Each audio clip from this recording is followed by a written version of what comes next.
Much, Mr. President. And first, let me say I would like to thank Mitch McConnell for his leadership, and I'd also like to thank Chuck Schumer for the enormous bipartisan support we had on this bill, and the many senators, both Republicans and Democrats, that worked tirelessly over the last 5 days on all the task force. As the President said, I got to live in the LBJ room for the last 5 days, and we couldn't be more pleased with the unprecedented response from the Senate to protect American workers and American business in this situation. The President has outlined many of these, but let me just quickly go through them. Again, small business retention loans. This will cover roughly 50% of the private payroll in small businesses, where we will immediately make loans that will supply 8 weeks of salaries as long as they keep workers employed and overhead. And those loans will be forgiven at the end of the period as long as they keep workers employed.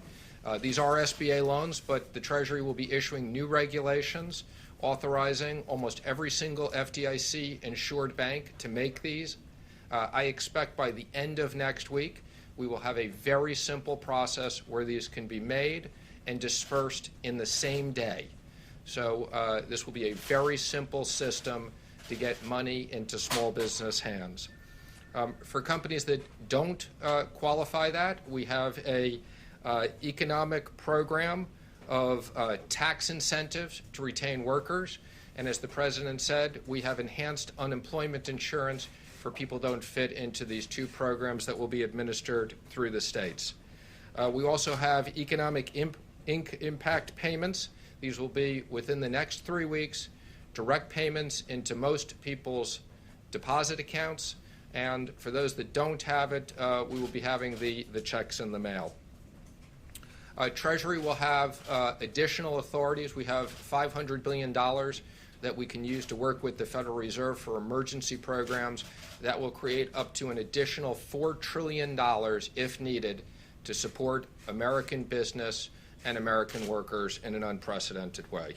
And then finally, the President mentioned $100 billion to hospitals and $150 billion to states that have specific coronavirus expenses, as well as many additional things. Mr. President, I especially want to thank you and the Vice President. You were constantly available to us.